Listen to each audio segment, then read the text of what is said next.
ভাই নামেন নামেন নামেন, আসাদ যাবে না, এটাই লাস্ট স্টপ।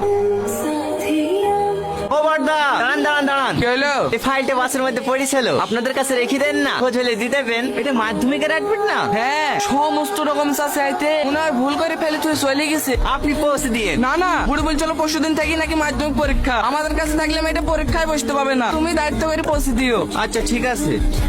আমার সারা বছরের মেহনত সব মাটি হয়ে গেল গো মা।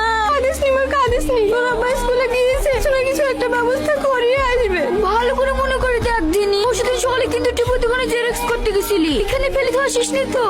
এখানেও কাজলিস, এখানেও নাই। কি বললো মাস্টারে? পরীক্ষায় বসতে দেবে? আমি হেডমাস্টারকে অনেক অনুরোধ করেছি, পড়া বললো ওদের নাকি এতে কিছুই করার না, এটা বোর্ডের পরীক্ষা, অ্যাডমিট ছাড়া কোনোভাবেই পরীক্ষায় বসতে দেওয়া সম্ভব না। এই দেখেন এবারটা। বাড়িতে রীতি নামে কি আছে? আমার মেয়ে কেন, কি হয়েছে? ওনার নামে একটা পার্সেল আছে। আমার নামে? হ্যাঁ, এখানে একটা সই করে দেন। আমাকে আমার পার্সেলকে পাঠালো। মা, এই দেখো আমার অ্যাডমিট। কই দেখি।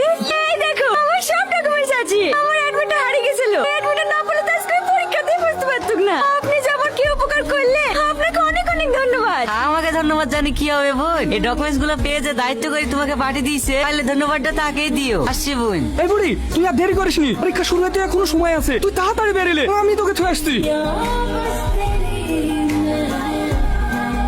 এই তো দেখলে, এবার বলেন ভাই, আপনার দেনা পাওনা কেমন কি আছে না, সেগুলো আমরা একটু শুনি। আমাদের কোনো দেনা পাওনা নাই ভাই, শুধু মেয়েটুককে দিলেই হবে। ছেলে হাজে মাংসের লাতি ভাই, ওসব পন্টালি একদমই পছন্দ করে না। আপনাদের ছেলে পছন্দ হইলে বলে, আজকেই বিয়ের দিন ফাইনাল করে ফেলছি। ছেলে পছন্দ হবে না কেনে, একটা ভালো দিন দেখি বিয়ের ডেটটা ফাইনাল করে। ওগো একটু শোনো। কি হলো? শোনো না, বুড়ি ছেলে পছন্দ না, আমাদেরকে না করে দাও। পছন্দ না মানে?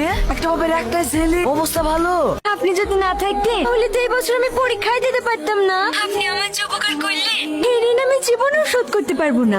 আপনাকে অনেক অনেক ধন্যবাদ। এত ধন্যবাদ দেওয়ার কি আছে, আমার জায়গায় অন্য কেউ থাকলে ঠিক এই কাজটাই করতো। সত্যি আপনি অনেক বড় মনের মানুষ, যতটা ভেবেছিলাম তার থেকে অনেক বেশি। আরে ওসব কথা ছাড়েন তো, আপনার পরীক্ষা কেমন হলো তাই বলেন। হ্যালো, আমাকে আপনি করে বলবেন না প্লিজ, আমি আপনার থেকে অনেক ছোট। আচ্ছা ঠিক আছে, এবার থেকে তুমি করেই বলবো। তোমার বাড়িতে কে কে আছে?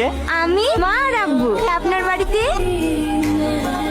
একটা কথা বলবো জামেলা? হ্যাঁ বলো। এধারের এই মতো ডিভোর্স 2-3 মাস হয়ে গেল, বিয়ে শাদী দেওয়ার কথা কিছু ভাবছি নাকি? বুড়ির আব্বা ছেলে খুঁজছে তো, সেরকম ছেলে পাচ্ছিনি। কত ছেলে খোঁজার দরকার কি? আমাদের ডনের সাথে বিটা দিয়ে দে না।